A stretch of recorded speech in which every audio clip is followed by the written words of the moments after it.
Hey guys, Philosopher here, and today I want to talk about the Gambit raids that were just announced. What a wild card, pun intended. I have to say there's a WTF element to this. Kind of came out of nowhere, and which is really par for the course with Scopely lately, right? They just announced these things like out of left field with no advance notice. So this is literally coming to the game in just a couple of weeks.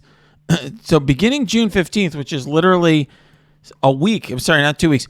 It is a week from today. They're giving us a 1 week notice that they are going to have a new Gambit raid coming to the game, and it's only running for a total of 14 days instead of Greek raids. So it's basically the way they make it sound. This isn't going to be a recurring event. I mean, it's hard for me to believe that they're going to create this and then just the content is going to go away and they're never going to reuse it. But basically, they're making it sound like a one-time event that's going to replace Greek raids for 14 days. It is very complicated, very convoluted. I'm going to make it as simple for you as I possibly can. I'm going to talk to you about what it means for the game. And I guess my bottom line is this is an interesting idea that is exactly the opposite of what this game needs. It is interesting and innovative in one sense, but it is really the opposite of what the game needs right now. It's very tone deaf from Scopely, and it is, I would say, in my view, it is also, ultimately bad for players, bad for the vast majority of the player base, and I'll explain why during the course of the video. So, there's one thing I will just say kind of the biggest problem with this, from my view, is this seems to me like a theory, in many ways, something that I should love because it's a theory crafter's wet dream. It is something, if you want to spend a lot of time on this game plotting out what the perfect team is for a perfect set of characters, and this is definitely a game mode that could appeal to you. But one of the biggest issues, from my perspective, is screen time in this game. Right now, there's way too much to do. This game is basically turned into a second job. There's just so much stuff to keep up on, and it's not even something where you can completely do it, to the extent you want to. In other words, you could just say, "Hey, Philosopher, if you don't want to play the game, then don't play it," and that's fair. But most folks are in alliances where you're letting your alliance down if you don't complete your raid lane. You're letting your alliance down if you don't complete your war attacks. You're letting your alliance down if you're not spending your ISO energy for the milestones. All these things that you have to do, a lot of them are things that your alliance is counting on you to do. And if you're free to play in particular, you need these events to get the shards so you can actually unlock the characters because you want to try to keep up, right? And of course, that's the way Scopely has designed the game. Well, we had talked, this is an issue I have been raising with the devs for over a year now, the issue of screen time. And I've raised it literally with the game director at one point. And they've not only done nothing to help the screen time issue, it's becoming worse and worse. And this really, to me, this game mode, this new mode, this Gambit raid, this would be awesome if this was basically all there was going on for 2 weeks. In other words, if they said, look, for 2 weeks, we're going to take off Alliance, War, Crucible, some other stuff. We'll give you those rewards for free, or we'll put them elsewhere. We're going to stick them in this event. But for a couple of weeks, we're just going to have some fun in this event. Or for 14 days, you're not running Doom raids. You're going to run Gambit raids instead for 14 days. Everybody's going to do that. I think that would be kind of fun. Like then, okay, well, fine. This is something new, but we're taking away some other stuff. I could see that. But the fact that this is on top of everything else in this game is a bit much. The other thing that this really does, another reason why I say this is not good for the game is, instead of having the typical bio, tech, mystic, and so on requirements for the nodes that we have from the Doom raids, now they have diamonds, clubs, hearts, and spades, which, you guessed it, is a bunch of random characters that don't really go together that you have to try to upgrade in order to do these modes. Now, this is the typical, what we're starting to see more and more from Scopely, where they basically want to make it where you have to upgrade every single character to keep up and to get everything in the game. And this is essentially going to be a system, a raid system that makes the rich richer, so to speak. It's going to help the Kraken to have everything built up. And if you're somebody who's got a very limited roster, you're going to be struggling. And that's frankly the part of the point. They want you to struggle. They want you to feel pressure to upgrade some of these other characters. Now, I know some of you are going to say, wait, Philosopher, you only need 5 characters per node. And so who cares if you don't need to upgrade all of these characters. Well, the thing is, actually, in this new system, there's actually going to be random. I'll get to it later. There's actually going to be random enemies. So for certain nodes, you're going to potentially want to mix and match your characters depending on what's in the node. If there's Brotherhood, you may need to cleanse that blind right away, right? If that's the opposing team. If there's a Silver Surfer on the opposing team, you may need to throw a blind out from your team to try to negate him. The point is, what you run for your things, for the, let's say, your diamonds, it may depend on exactly what's in that node. All right. One thing that you will see throughout all 4 of these, and I'm going to talk more at the end later in the video about which characters I see being strong here, is Gambits can be used in all 4. Which makes sense because they're basically trying to charge you hundreds of dollars to unlock Gambit. So, of course, they want to make it so that you have an incentive to build up Gambit because you can use him everywhere. Okay, he's useful in all portions of the raid. But the bottom line is that the teams that you've been relying on, the synergy teams that you've poured all these resources in, you won't be able to use you won't be able to rely on them in this raid. Oh, yeah, and on top of all of that, the raid, this raid has its own dedicated resources for energy refills. So, quote, you don't need to stockpile resources. No, what this means is the existing resources you have can't be used here. So what are they going to do? They're going to sell you new energy refills, new heals, and so forth. Basically, this event is going to be, going after, trying to bleed dry the Krakens. I mean, the idea is they're going to want to get difficulty, 9 and 10. There's 10 difficulties on this thing. They're going to be wanting to get the highest difficulty so they can get some super rewards, get the highest rewards for the glory, whatever. And they'll be spending a small fortune on, expensive overpriced offers for energy refills and heals and things like that. And all of the energy refills and heals that they've saved up from past offers or whatever are not useful here. All right, they give you the raid lanes here. Because, oh yes, one thing Alliance leaders need like a hole in the head right now is to plot out where to fit everyone's rosters, and more on that in a minute. But I'll just say this now. Another issue that this presents for alliances is this is going to place an additional burden on alliance leaders and captains. Well, why is that? Wait, Philosopher, don't we all, what's so big deal? It's just another set of raid lanes. Well, given this convoluted system of characters, for most alliances with players that have limited rosters, you're going to have to figure out who can get who's going to have good diamonds characters, who's going to have good clubs characters, and so forth.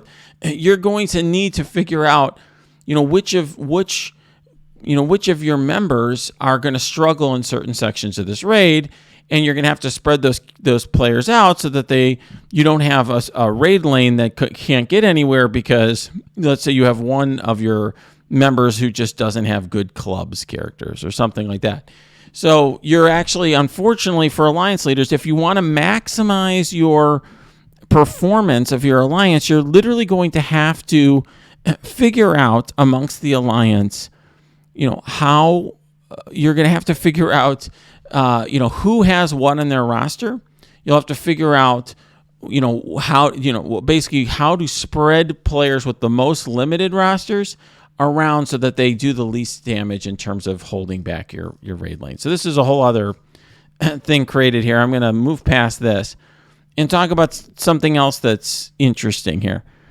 Alternating enemy teams. So basically, now, every time you start the raid, you're going to be facing potentially different enemies, which is kind of interesting. I mean, one thing that is a problem with the Doom raids is that they're repetitive, right? Every time it's the same thing. You run the same node all the time.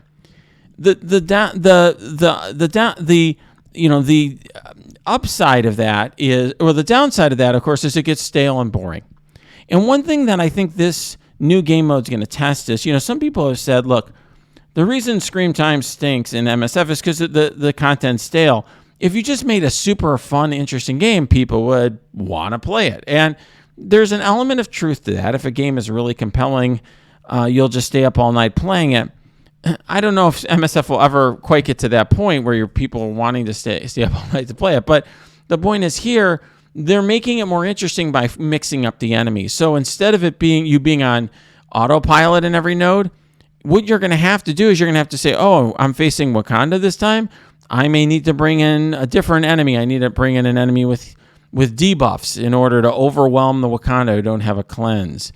Versus against Heroes for Hire, that team with all the debuffs isn't going to do as well because they're going to have a bunch of cleanses on that team, right? From Iron Fist and in Shang-Chi. So you're going to have to learn to understand the kits of the characters you have.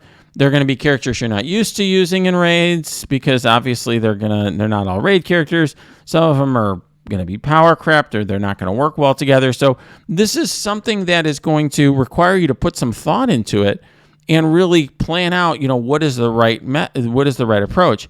Now, in some sense, that's really fun, right? That's a really cool challenge. But, for a lot of us, we're trying to get all the stuff you need to get done in this game. Alliance War and Crucible and Arena. And, sometimes you have things like Avengers Tower or Scourge or whatever else.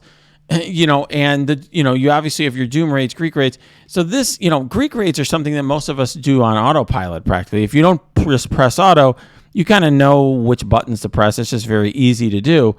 And this is going to be a challenge. Instead of just while you're heating up your breakfast or something, just clicking some buttons to get through your Greek raid, now you're going to have to really think it through because you have a new kind of energy and heals, which may be more difficult to get. And you have to decide on the fly, well, crap, which of my random characters is going to be able to beat this Brotherhood, node or Defender's node or whatever. And on top of all that, by the way, the different bosses and all that, there's going to be different combat modifiers that are going to get harder as they go along. And these are like the things we saw in Scourge, like when any player character dies, all enemies gain 2 energy, or, when a player character uses their ultimate, they gain blind, that sort of thing. So on top of learning the nodes, that are going to change and the characters that you aren't used to using, you're going to have to deal with this stuff. And there's going to be 10 difficulties. I assume that the 9th and 10th are going to be insane, right? Or the top difficulties. The idea being that they want to challenge the Kraken top alliances to have something they can't beat all the time very easily. And I do think there's something cool about that for those players who, frankly, are the ones spending the most money in the game. I have been for some of my time here in one of those captain one of those alliances, and what ends up happening is the new raids when they come out can be a challenge at first, and then once those players figure them out, then it's just then it's easy. It's boring. It just becomes monotonous. This might give them a lot of a very exciting challenge for those 2 weeks that'll of course inspire them to buy a lot of offers for the raid heals. But here's the thing, and by the way, and so this is they talk about what the rewards are going to be, particularly Gambit shards, which are more precious than gold or whatever in this game. So I guess my take on all of this. For most players, I think this seems like it has a lot of potential. It's very interesting. I can tell why a game designer at Scopely, who was tasked with coming up with an interesting way of rolling out a new game mode, came up with this because I think it's innovative and there's a really cool theory crafting element to it. So kudos to whoever came up with it. But as I've said before, I think it's the exact opposite of what the game needs right now. What the game doesn't need right now is more game modes. It needs to replace old game modes. So this really needed, they said that they were going to be streamlining raids in the upcoming patch. They were going to find that was going to reduce screen time. Instead of doing that, they've just added this new game mode. And I really think that this game is becoming too pay to win and is becoming, too player unfriendly. It's just getting to the point where you have to upgrade everything all the time. And I just, obviously I don't think that here any player should be, unless the rewards are insane, should be upgrading characters just for this 14-day one-time event, at least the way they're making it sound. It's like it's a one-time event. But, it's still a game mode that's going to help, make the rich richer and the poor poorer, so to speak, right? It's going to increase the divide between people who have wide rosters and those who do not.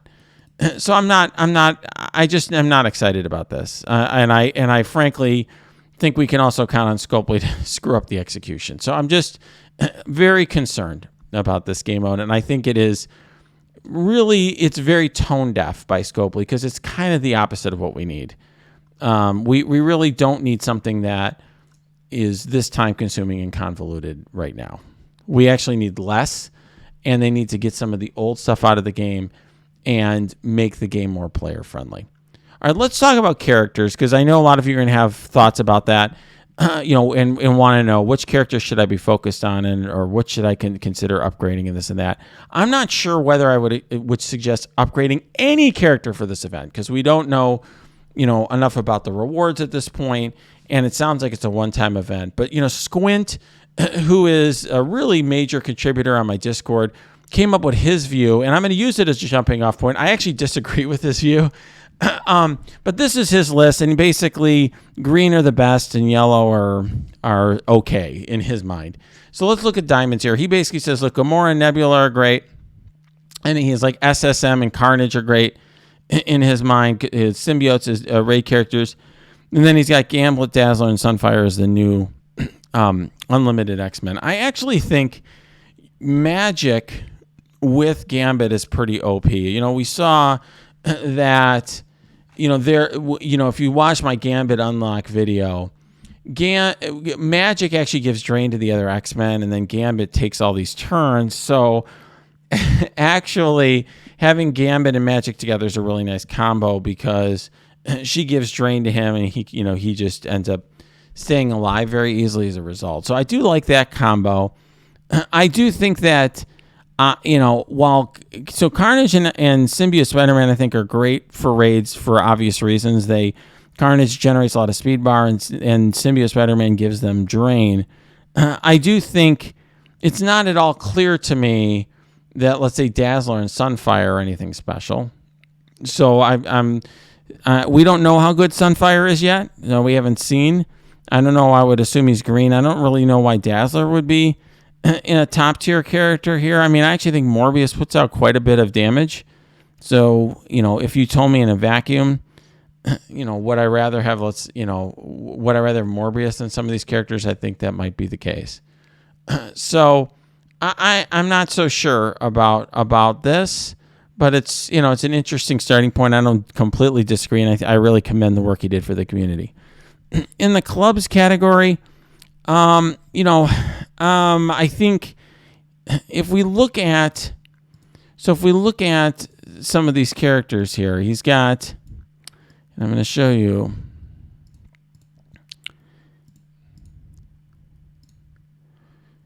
So he's got, for example, Punk here.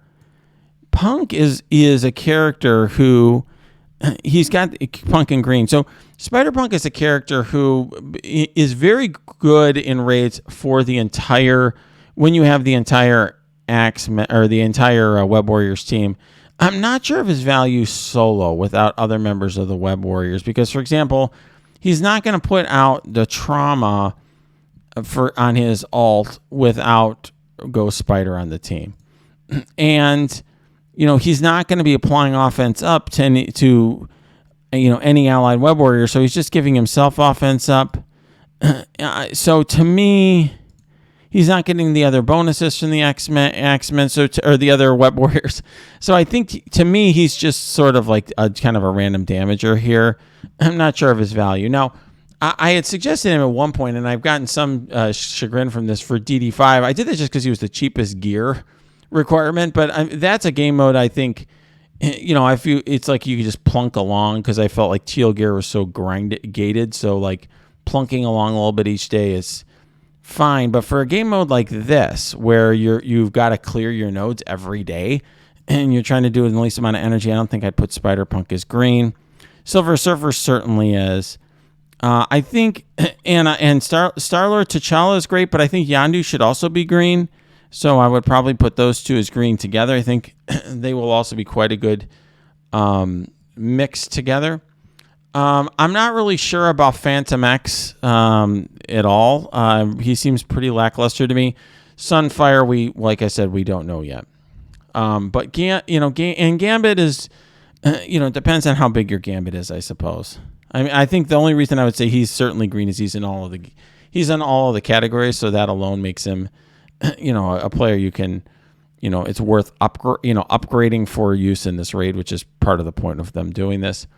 For the hearts section here, I agree with, Ghost Spider and Sharon Carter being great choices.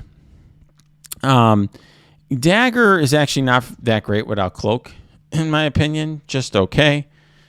Emma Frost, I agree, is great solo. Agatha Harkness, yeah, sure.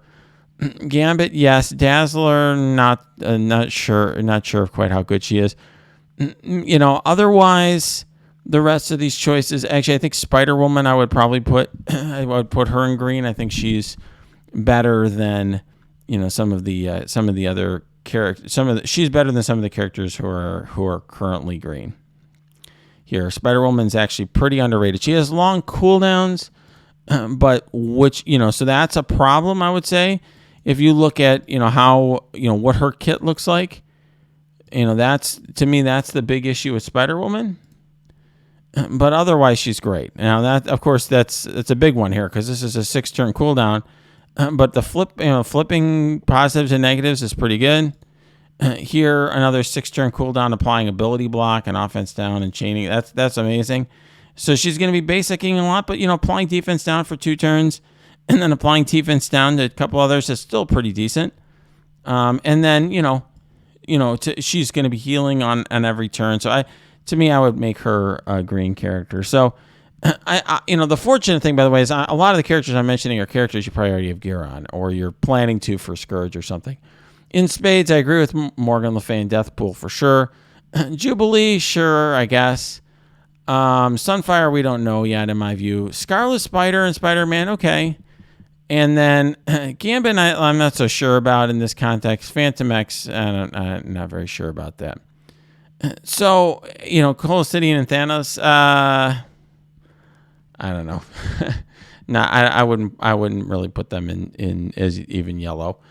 So, I think, so overall, what do I think about the selection of characters? It is, in my opinion, designed to do what I said. It's designed to help players with wide rosters who, by the way, instead of using heals, can just throw in a character. If you just need to get past one node, you can just throw in your whatever, Shatterstar, your Gear Tier 15 Yellow Jacket or whatever some of these players have, and just toss it in there as some fodder. Whereas other players are going to have to heal up the few characters they have geared up in these categories. And I do think this is obviously, meant to incentivize us to upgrade other characters. But I do think that smart players will be able to work around this. I do think that there's enough characters in here that are already good, you've already upgraded, that you should be fine. So I think my biggest concern with the game mode is there's a number of them I've already expressed, but my biggest concern is the screen time and just the amount of effort that this takes. But frankly, this this sort of game mode, just like Avengers Tower, I thought was cool when it first came out. Cosmic Crucible's got some promise. These game modes on their own are not bad, but there just needs to be fewer of them. And frankly, they just need to make it so that if they're going to have all these game modes that force you to build super wide rosters, they give us the resources and the gear we need to do them instead of jacking up the prices all the time. All right, guys. I don't know if I like this video, but if you did, smash that like button. Subscribe to this channel. If you have comments, questions, cheers, jeers, happy, sad, angry, mad, put it below. Or go to my Discord. We got a news channel just for this raid. Love all the theory crafting conversations there. That's linked below. Or you can also go to my Twitch stream. That is linked below too.